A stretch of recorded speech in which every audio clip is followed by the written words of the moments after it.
Hello and welcome back. मैं शिल्पी और मैं आपको पढ़ा रही हूँ फिजिक्स और हम पढ़ रहे हैं रिफ्रैक्शन ऑफ लाइट, जिसमें मैं आपके लिए सेकंड पार्ट में लेकर के आई हूँ कि जब आप एक ग्लास बार को लेते हैं और उससे एक्सपेरिमेंट करके देखते हैं तो हमें रिफ्रैक्शन कैसे फाइंड आउट होता है। ठीक है, तो प्रैक्टिकली आज हम देखने की कोशिश करेंगे, प्रैक्टिकल थ्योरी कैसे काम कर रही है यहाँ पर रिफ्रैक्शन की, उसके बारे में देखेंगे। ठीक है, एंड प्लस हम देखेंगे कि लैटरल डिस्प्लेसमेंट या फिर लैटरल शिफ्ट क्या होती है, क्योंकि उसके इंपॉर्टेंट है बहुत ज्यादा, न्यूमेरिकल्स भी और उसकी डेफिनेशंस भी काफी इंपॉर्टेंट है। और लैटरल शिफ्ट होती क्या है, किस पर डिपेंड करती है, ये सारी चीजें आज के वीडियो में कवर करेंगे। ठीक है, तो क्विकली देख लेते हैं।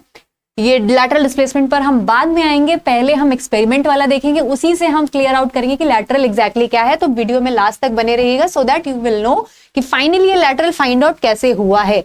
Can you see the diagram? Yes, it's visible I think. या ओके, सेंटर वाला येलो लाइन में हटा देती हूँ, इसकी जगह पर मैं ब्लैक कर देती हूँ। 1 सेकेंड।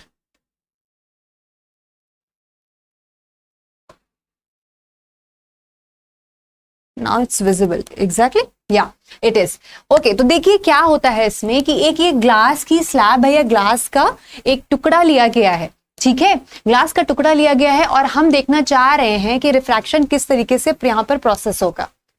तो उसके लिए देखते हैं। देखो, ये आपका क्या है, ये आपका एयर है, ये आपका ग्लास है और ये वापस से आपका एयर है।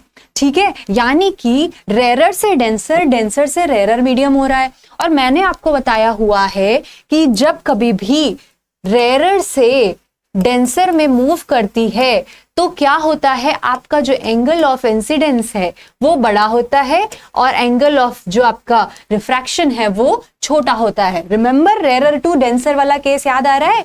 और फिर देखो दूसरा केस यहाँ पर क्या बन रहा है वो अभी हम देखेंगे, पहले फर्स्ट केस से सारा समझ लेते हैं। ठीक है, तो रेरर टू डेंसर वाला केस यहाँ पर बन रहा है, यानी कि इतने डायग्राम में रेरर टू डेंसर वाला केस बन रहा है जिसमें एंगल आई से हमारी जो रे है वो आ रही है और एंगल आर जो है वो हमारी रे का रिफ्रैक्शन है। ठीक है, रिफ्रैक्ट हो रही है यहाँ पर।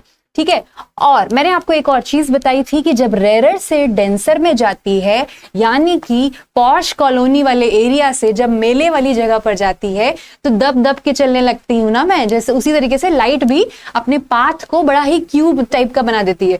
तो वो क्या करती है, टुवर्ड्स दी नॉर्मल चलती है, यानी कि एंगल को कम कर देती है और संभल संभल के एकदम सिमट सिमट के चलने लगती है। ठीक है, तो यहां पर वही हो रहा है कि ऐसे दूर से आ रहा था, एंगल आई ज्यादा था, एंगल आई काफी ज्यादा था, लेकिन एंगल आर जो है वो क्या हो गया है, कम हो गया है। ठीक है, और यही आपकी क्या थी, रेरर टू डेंसर वाली आपकी कंडीशन यहां पर फुलफिल हो रही है। ठीक है, फाइन, इतना क्लियर हुआ। आप नेक्स्ट सेगमेंट में देखते हैं क्या हो रहा है। अब नेक्स्ट सेगमेंट में देखो क्या हो रहा है, ग्लास से एयर में जा रहा है। ठीक है, ग्लास से एयर में, यहां से है ना, ग्लास से एयर में जा रहा है, तो यानी कि कैसे जा रहा है, डेंसर से रेरर में जा रहा है। ठीक है, डेंसर मीडियम से रेरर मीडियम में जा रहा है। और मैंने आपको सेकंड कंडीशन बताई थी, जब आपका डेंसर से रेरर में जाएगा तो क्या होगा, एंगल आई जो आपका होगा, ठीक है, एंगल आई जो आपका इंसिडेंस का एंगल है, that will be lesser than angle of जो भी आपका बाहर का एंगल, यानी दूसरे मीडियम में जो एंगल होगा रिफ्रैक्शन का, उससे आपका क्या होगा, छोटा होगा। पर यहां पर 3 सेगमेंट हुए हैं, इसलिए इस एंगल को हम एंगल ऑफ इमर्जेंस का नाम दे देते हैं। ठीक है, कंफ्यूज मत होना, अगर ये दोनों डायग्राम अलग अलग होते, denser to rarer, rarer to denser, तो हम आई आर में सब डिनोट कर लेते। पर चूंकि यहाँ पर 3 चीजें हो रही है ना, 3 सेगमेंट में हो रहा है, अगर हम इसको भी आर लिख देंगे तो कंफ्यूजन क्रिएट हो सकता है, इसीलिए ये एंगल ऑफ इमरजेंस यानी कि ई से डिनोट हो रहा है। फाइन, ठीक है, तो एंगल ऑफ आई जो है, अगर मैं ई के फॉर्म में लिख दूं इसको, तो ये ई से छोटा होगा।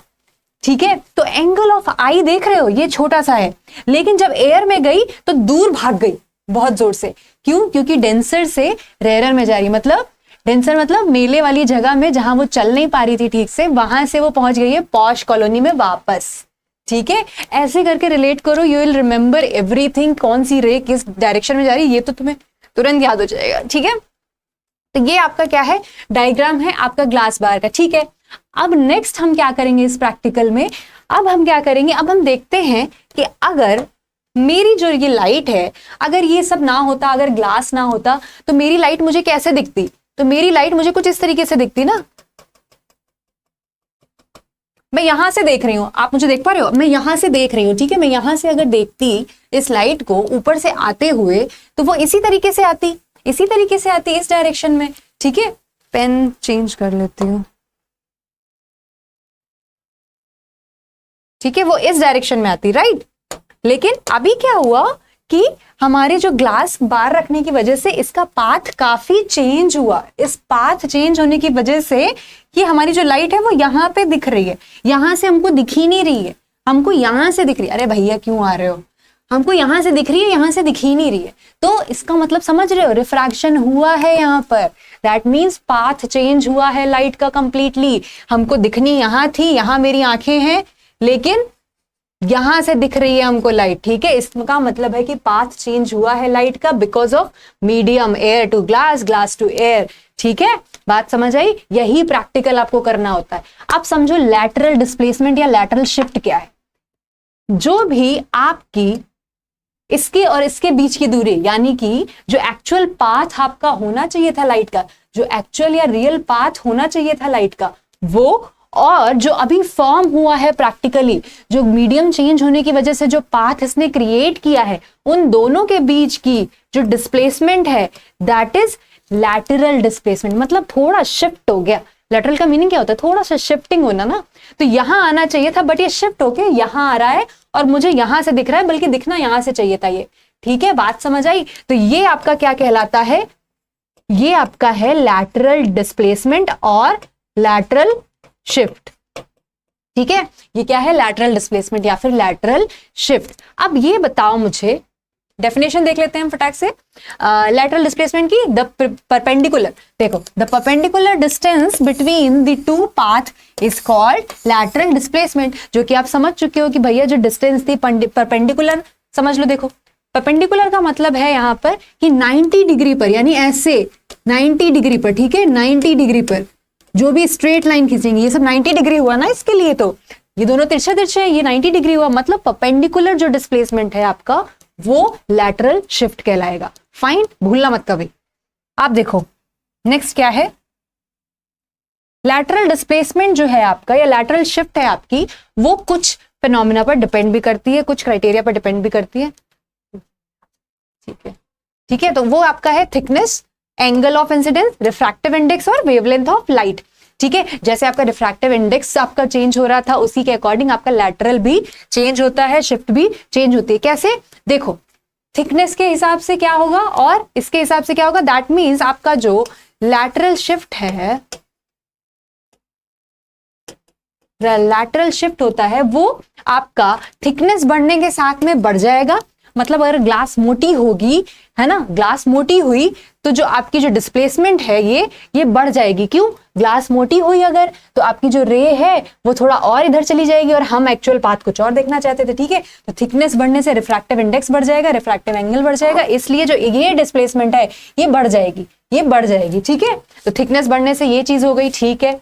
यानी कि ये इसके क्या हो गया, डायरेक्टली प्रोपोर्शनल हो गया, किसके, थिकनेस के। एक सेकेंड, हाँ।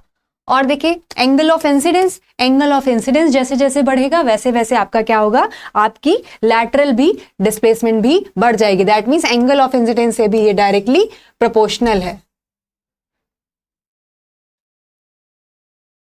ठीक है। ये डायरेक्टली प्रोपोर्शनल है एंगल ऑफ इंसिडेंस से भी और थिकनेस से भी, क्या, लैटरल डिस्टेंस, ठीक है। And refractive index, refractive index से क्या है, ये भी आपकी डायरेक्टली प्रोपोर्शनल है, लेकिन वेवलेंथ ऑफ लाइट से ये इनवर्सली प्रोपोर्शनल है, ठीक है। जैसे जैसे वेवलेंथ बढ़ेगी, स्पीड बढ़ेगी, वैसे वैसे क्या होता है आपका रिफ्रैक्टिव इंडेक्स का होता है, रिमेंबर म्यू जो था वो भी इनवर्सली प्रोपोर्शनल था, ठीक है, इनवर्सली प्रोपोर्शनल था ना वेवलेंथ के। और रिफ्रैक्टिव इंडेक्स जो है वो डायरेक्टली प्रोपोर्शनल है लैटरल डिस्प्लेसमेंट के। अब यहां पर देखो लैटरल डिस्प्लेसमेंट वेवलेंथ के इनवर्सली प्रोपोर्शनल है, दैट मींस रिफ्रैक्टिव इंडेक्स और ये जो हमारा लैटरल डिस्प्लेसमेंट है ये दोनों ही इनवर्सली प्रोपोर्शनल है वेवलेंथ के। बात समझ आ रही है, क्यों, क्योंकि ये दोनों ही एक दूसरे से डायरेक्टली जुड़े हुए होते हैं। जैसे जैसे रिफ्रैक्टिव इंडेक्स बढ़ेगा वैसे वैसे आपकी डिस्प्लेसमेंट बढ़ेगी, यानी कि आपकी जो शिफ्ट है लैटरल वाली वो भी बढ़ती जाएगी। ठीक है, जैसा जैसा आपका रिफ्रैक्टिव इंडेक्स बढ़ेगा वैसे वैसे आपकी डिस्प्लेसमेंट यानी कि जो पाथ के बीच में परपेंडिकुलर दूरी है वो बढ़ती चली जाएगी। इसलिए फाइन, बात समझ आई। तो इसके न्यूमेरिकल लगाएंगे हम नेक्स्ट वीडियो में, उसमें आप देख लीजिएगा। बाकी अभी इसके 2 टॉपिक और बचे हुए हैं, उसके बाद हम लेंस पर स्विच कर जाएंगे। ठीक है, थैंक यू सो मच।